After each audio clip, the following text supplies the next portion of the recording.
Magkano ba yung pasahod nila sa inyo, si boss? Sa akin, ano lang eh, 175. 175 per hour. Per hour. Hindi. 8 oras na yun. Sabi mo, pasensya na kasi matugan yung mga kakuha niyang tao. Di sabihin mo na lang doon sa mga kasamahan mo, pasok na lang sila ng ano. Kahit mag-overtime na lang sila.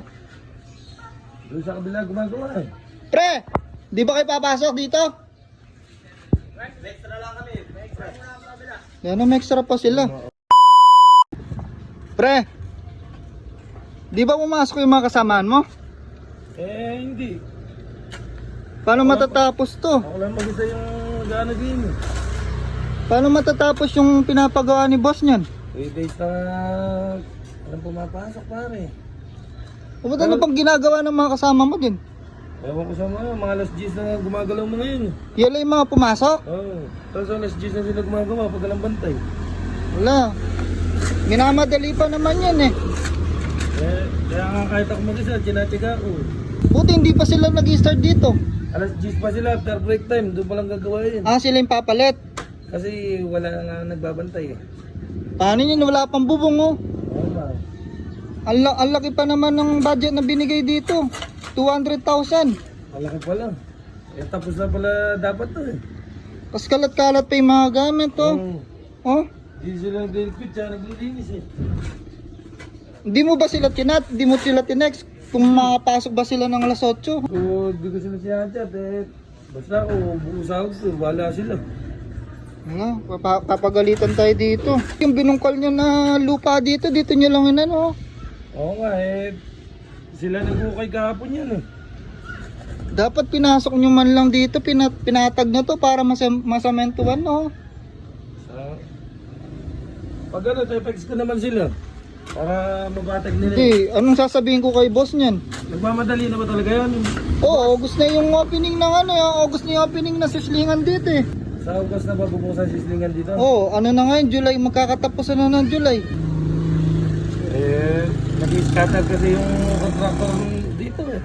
Di naman pwedeng ganyan, pre. Nag-scatter, nakita ko eh. Sasabihin ko, ikaw lang yung pumasok. Oo.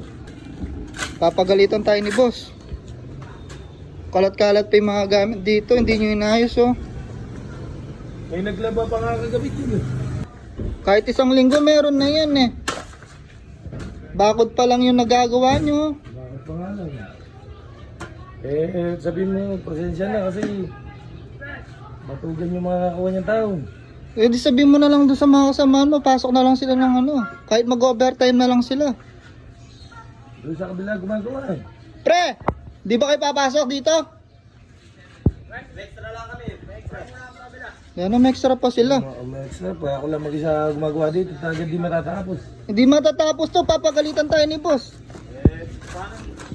Napa-extra kami dito eh. Siya lang mag-isa oh. Paano yan? Sasabihin natin. Pinapa-overtime ko na nga sila para makatapos na itong ano. Mga sumaside lang kasi maganda din bigayan doon. Ano, nagbubuhat sila.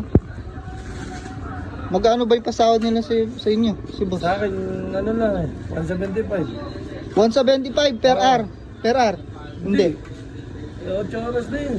175. Oo. Ano, kaya naman pala, ba't di nyo sinasabi sa akin para mareklamo natin sila? Ano ba sabi sa'yo? Magkano pasahod sa amin? 550. Labor. Wala lang kita ni contractor. Puro pamilyado na yan, di pwede sa 175 eh, kaya sa sideline pa rin eh. Talaga matatapos pagka 175 lang ako tinatsaga ako kasi binata ako. Kaya pala, ganyan lang pala yung pasahod ni contractor eh. Oo. Alam ni boss, 550 labor, 700 yung mason. Ala, 175 lang sahod namin dito. Pero libre na pagkain yun. Di pa, babayad pa kami. Pero makakarating kay boss to. Ano, 175? Sino ba magtsatsaga sa 175 na yan? Karami-rami nang aakutin. Kayo kasi nga lang nauubos yun sa akin. Kahit pangkain, di naman kakasya yun eh. Buti sinatsaga mo yung 175 na sahod. Wala eh, kasi nakaiga ako sa amin. Sige, makakarating na lang kay boss to. Sige boss, salamat ha. Oh, sabihin ko na lang sa kanya. Okay, salamat. Oh.